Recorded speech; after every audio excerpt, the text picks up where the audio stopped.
Nous aimerions nous arrêter ici un instant afin de libérer et de dégager notre esprit de l'idée que nous essayons de faire une étude biblique. Tout notre but serait manqué si nous avions cette pensée. Notre but avec l'aide du Seigneur est de considérer toutes choses au point de vue pratique. Nous appliquons immédiatement l'appel et nous demandons le Saint-Esprit en nous. Nous présente-t-il la plénitude de Dieu en son Fils de manière toujours grandissante? Est-ce là la nature de notre vie spirituelle? S'il n'en est pas ainsi, eh bien, il nous faut avoir un exercice définitif en la présence du Seigneur à cet égard. Car il y a quelque chose qui n'est pas en règle. C'est ce que signifie l'onction. Le Seigneur Jésus dit à Nathanaël désormais, certaines versions disent ensuite, et je pense que beaucoup ont compris par erreur que ça signifiait dans la vie à venir. Vous verrez le ciel ouvert et les anges de Dieu montant et descendant sur le Fils de l'homme. Jean 1, 51. Désormais était naturellement le désormais immédiat, les jours du Saint-Esprit qui devaient bientôt arriver, avec un ciel ouvert. Nous voyons la pensée, l'intention de Dieu pour son Fils. Ce ciel ouvert, ce fut l'onction pour le Seigneur Jésus. L'Esprit descendit sur lui et le mit en lumière. C'était l'onction sur lui. Il en est de même pour nous. Le ciel ouvert, c'est à partir du jour de la Pentecôte, l'onction de l'Esprit sur Christ en nous. Ce ciel ouvert signifie une révélation toujours grandissante de Christ. Permettez-moi de m'arrêter sur ce point. Je suis ramené en arrière pour insister encore là-dessus. Il ne faut pas ajouter trop tôt d'autres choses à cela. Nous devons nous assurer de notre position au sujet de ces questions. Le ciel ouvert met immédiatement la révélation de Dieu en Christ à notre portée. Il nous permet d'y entrer, de sorte que nous ne dépendions pas avant tout des bibliothèques, des livres, des sermons, ni d'aucune autre chose. La révélation est là, pour nous. Pour autant que le Seigneur juge bon d'employer ces autres moyens pour notre aide et notre enrichissement, nous avons cependant notre propre ciel ouvert, notre entrée libre et claire, sans aucune voûte fermée au-dessus de notre tête. Le Seigneur Jésus devient de plus en plus merveilleux dans notre propre cœur.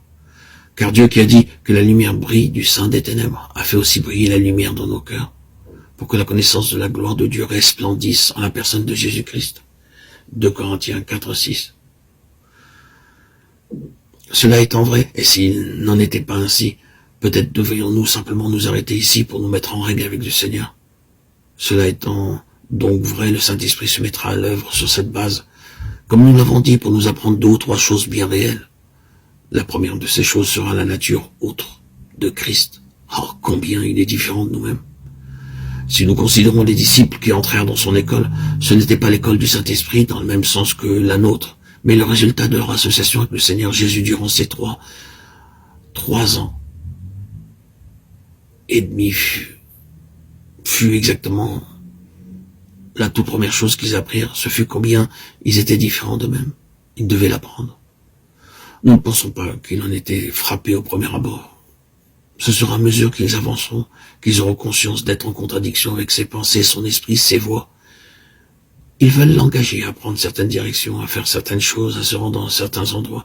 Ils cherchent à l'influencer par leur propre jugement, leurs propres sentiments et leurs propres idées. Mais il ne veut rien de cela.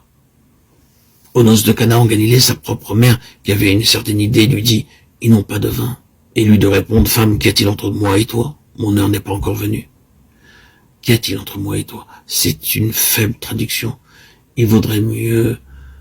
Femme, toi et moi, nous pensons dans 2 domaines différents. Nous n'avons pour le moment rien en commun. Et c'est ainsi que, dans toute leur vie, ils cherchent à lui imposer leur point de vue à l'égard de toute chose.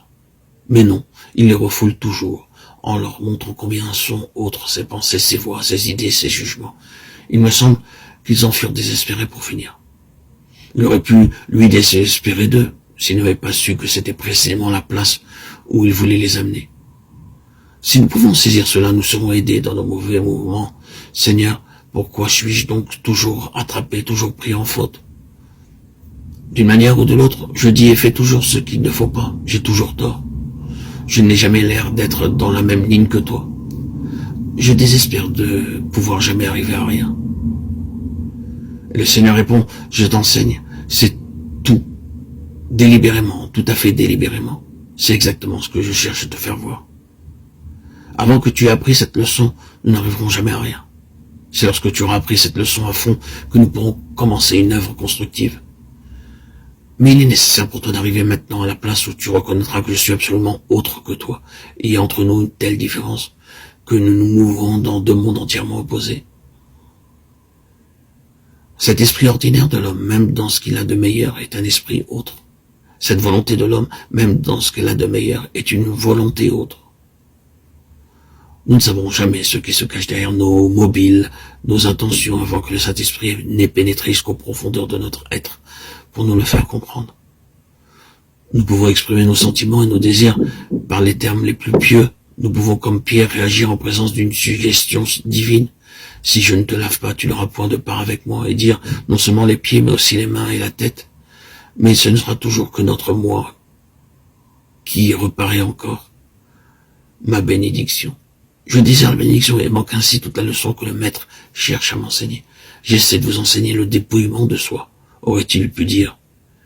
Mais vous saisirez de chacune de mes suggestions pour satisfaire votre moi, pour acquérir alors que moi, je m'efforce de vous dire, donner, abandonner.